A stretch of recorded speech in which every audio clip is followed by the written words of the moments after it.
Welcome back to 7 Moons Astrology. I'm your astrologer, Sarah Kirby, and today we are talking about the full moon in Libra, which is coming exact here on Saturday, April 16th at 1:55 p.m. Central Time. I'm going to pull up the chart here and talk to you about what I'm seeing with this energy and what I think is going on. First, you can see that we've got the full moon on the screen at 26 degrees in the sign of Libra here. And I know that this is a full moon because it's directly opposing the sun in the sign of Aries. We are in Aries season. Aries is, of course, focused on me, myself, and I, my own perspective, my own needs, my own will, what I want. And it is a very energetic time where we start a bunch of new things and get the ball rolling, and we've got motivation and energy to head forward in a new path. It is the astrological new year. Now, when the full moon in Libra comes and opposes this energy, it's the exact opposite of what Aries represents. It's tied to the 7th house. Libra is about partnership. It's about the other person's needs. It's about balance. It's about working together one-on-one with someone else.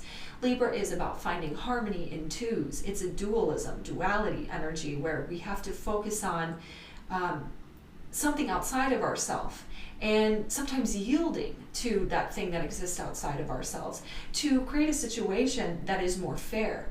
At the most fundamental level, Libra energy is about fairness and agreements.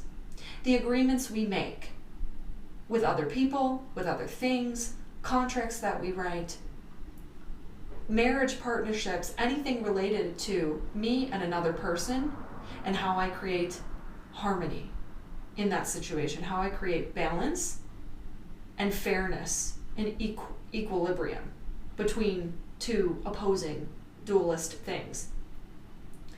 So at the time of the full moon in Libra, what I think is going on here is I think we are trying to figure out how to get our needs met when we are also considering how to help somebody else get their needs met, right?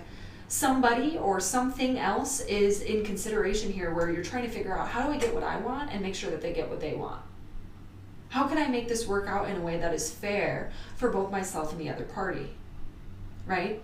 How can I negotiate to create more peace and balance in my life where I'm not completely sacrificing, but I am finding sort of a compromise and a solution that makes everybody happy? Can that thing exist here, right? And what can I do to achieve more of that in my life? Is it possible? So the key aspect that we've got going on here with this moon that further colors what's going on is actually this square to Pluto here. So you can see we've got Pluto at 28 degrees in the sign of Capricorn, where it's been for a really long time. And this square here between the two, this is cardinal square energy, Capricorn and Libra, and the sun as well in Aries. This is all cardinal energy. Cardinal energy is about newness and action and initiation. Problems can arise around this time where we're being forced to take action on something, but when it's a square, it's like I'm avoiding it. So what do I think is going on? Well, Pluto is about a lot of things. Pluto is about issues of finances shared with another person. So this is debt, joint finances, this is inheritances, this is insurance payouts, this is alimony, this is inheritances, this is mortgage payments, this is loans, this is investments. Pluto on the mundane level has to do with those things and trying to figure out how you can get your needs met and figure it out with another person in that way. But Pluto is about much more than just finances that we make in agreement with other people. Pluto is also about emotional support that we receive from the outside. Pluto is about our deepest fears and our core wounds and things that trigger us and things that we're afraid of, and how we can get the support that we need and the deep intimacy and vulnerability that we need to heal from and alchemize those wounds from another person. From another person. Not just how can I heal these wounds on myself because it starts within, but what people around me give me the emotional support that I need in order to have a situation where I can heal from those things. Pluto is about all of this. So when there is a square here between these two energies, the energy of peace and harmony and balance and the agreements that we make to find harmony with another person, that's that moon in Libra, we've also got this Pluto square, which is telling me there's something that we're trying to work out either at a mundane financial level with another person, or something we're trying to work out on a deep emotional internal level with another person to get our needs met in a way that is fair, both for ourselves and the other person. that we're considering here. And it's really hard. It's really hard because there's something that we're afraid of. There's an issue where maybe we're trying to control the other person, or they're trying to control us in kind of subtle manipulative ways, or somebody in the partnership is feeling a little avoidant or feeling a little bit closed off to true real vulnerability, and you're not getting the intimacy that you need, or maybe that's you in the partnership. One of those issues is coming up right now where perhaps we're avoiding taking the action that we need to take. And that's what the full moon in Libra is going to reveal to us at this time. There's some other things going on here at this full moon, and the first one that I want to talk about is actually how Saturn is involved in these interactions, because it's making a pretty tight square to the north and south node at this time. Now, Saturn is topics of responsibility, maturity. It's about commitments that we make in the long term. It's about the structures that we put in place in the long term, and the responsibility that we have to do that in a dutiful and righteous way. Saturn can create delays, it can slow things down, it can make things feel really challenging, creates all kinds of like obstacles and hardships. Especially in the context of a full moon in Libra, this can feel something like I'm afraid to make the commitments that I need to make, or somebody's not taking on the responsibility that they need to take in order for this relationship to feel fair. Those are some examples of what this could feel like. But the squares to the north and south node, the nodes of the moon are the destiny points in the chart. The nodes of the moon tell me my life path is forcing me into this direction. And in Taurus, it's definitely outside of our comfort zone. In Taurus, we're supposed to be headed in a place that is existing just beyond what is comfortable for us and requires us to change in a way that perhaps we are really dragging our feet on, right? We're really dragging our feet on it. We're asking ourselves right now, is the agreement that I'm trying to make with this other person, this solution that I'm trying to make with another person, this compromise that I'm trying to make with another person or thing or entity, whatever it is, going to last in the long term? Is it going to help me stay on my path in the future? And I'm uncomfortable and I'm feeling a little afraid because I'm not able to arrange these financial or emotional intimacy issues in a way that feels just right for me. So I'm questioning whether or not what I'm building right now is meant to last. And perhaps I have a little bit of a problem or challenge letting go of the past, letting go of what I'm already comfortable with. And we can be obsessing over those things right now because the moon square to Pluto can make us ruminate about those things, can make us think about those things way too much.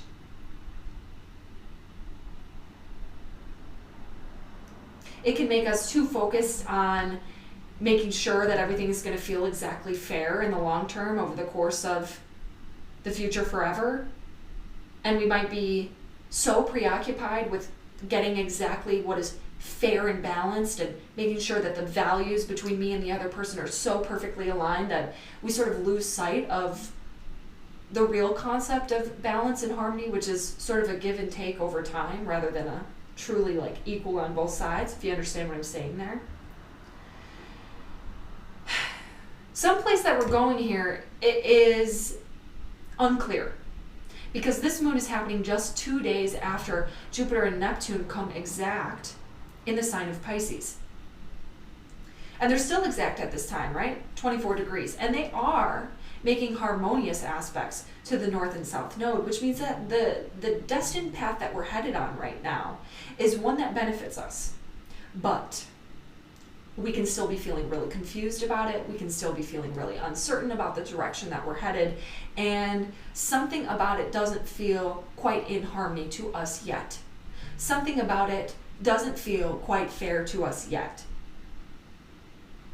The relationship stuff, the financial stuff, the intimacy, vulnerability, and connection stuff. Something about that doesn't feel certain or comfortable just yet. And it's going to work out.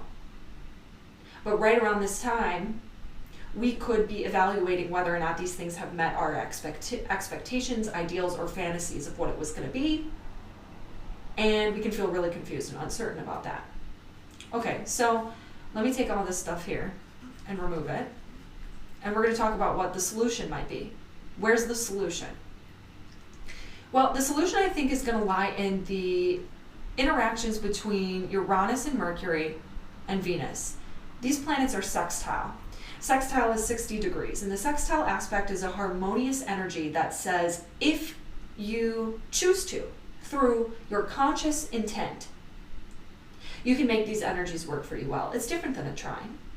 A trine is a harmonious, easeful, beneficial energy between two planets where things just kind of work out. Opportunities just happen. Even if you're not trying or conscious or aware of it, good things will work out. Sextile's not like that. Sextile is you have to engage this muscle with your conscious intent, which is why I'm making this the focal point of this full moon and the message and key takeaway about what needs to happen in order to sort of make this energy go a little bit more smoothly. So, particularly because the ruling planet of the sign of Libra is Venus, and Venus is a part of this sextile here. So, it's deeply connected in the sense that there really is kind of a backdoor success route with this energy, especially because Venus is exalted in the sign of Pisces, which is where it's at. When a planet is exalted, it's in the best sign that it could be in for the entire zodiac. Venus prefers to be in the sign of Pisces than it does any other sign, and it is the ruler of this full moon. So this sextile is between Venus, so the planet that Libra is associated with, which is relationships, agreements, partnerships, marriages, balance and harmony and fairness and give and take, sharing, compromise.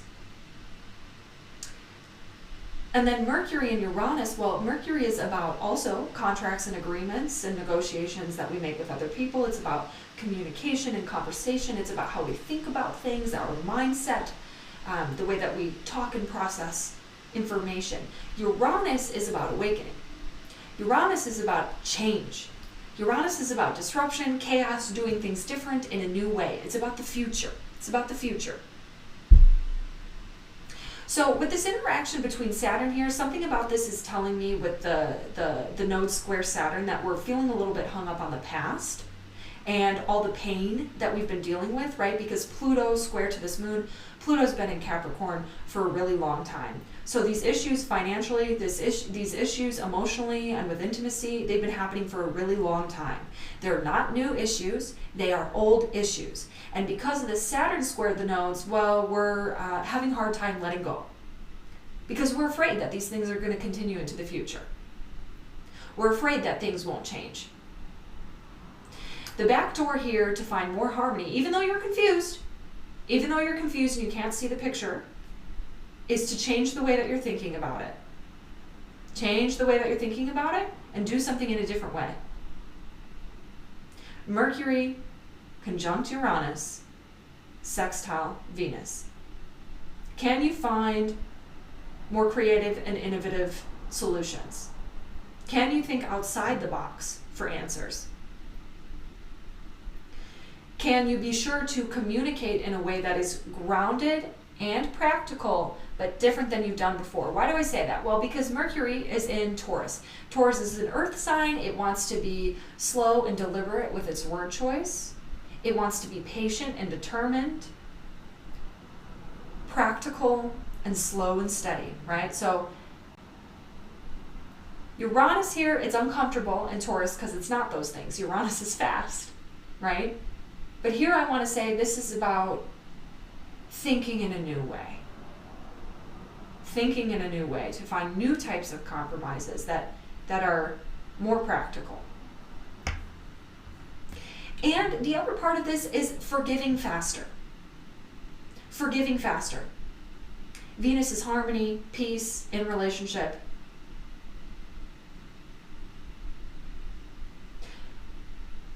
Mercury conjunct Uranus, sextile Venus means to me that when things go in an unexpected way, when things deviate from the plan,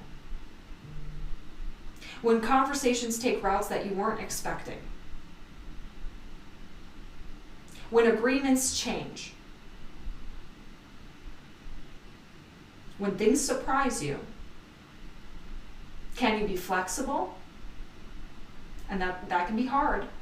In Taurus, that's an earth sign. Can you be flexible? Can you be innovative in your approach to compromise? And can you forgive the past hurts faster? Can you speed the pace of getting on with it? And where can you find the values that you have in common so that you can move forward in a faster way? Yeah. I think that's what I got for this full moon here. I actually don't have time to film a 12-sign forecast like I normally would for this energy, but I'm still going to have written forecasts up on my Instagram for all 12 signs. So closer to the full moon, please check out my Instagram channel where I will be posting forecasts for Aries through Pisces. Every single sign will have a forecast, and you can get your specific sign-based forecasts on there. But this is the general read for this energy, and so I hope that helps you. We shall see how this one goes. Thanks for watching. Thanks for being a part of this tribe with me. If you like this video, share it with a friend. Leave me a comment, and I'll see you in the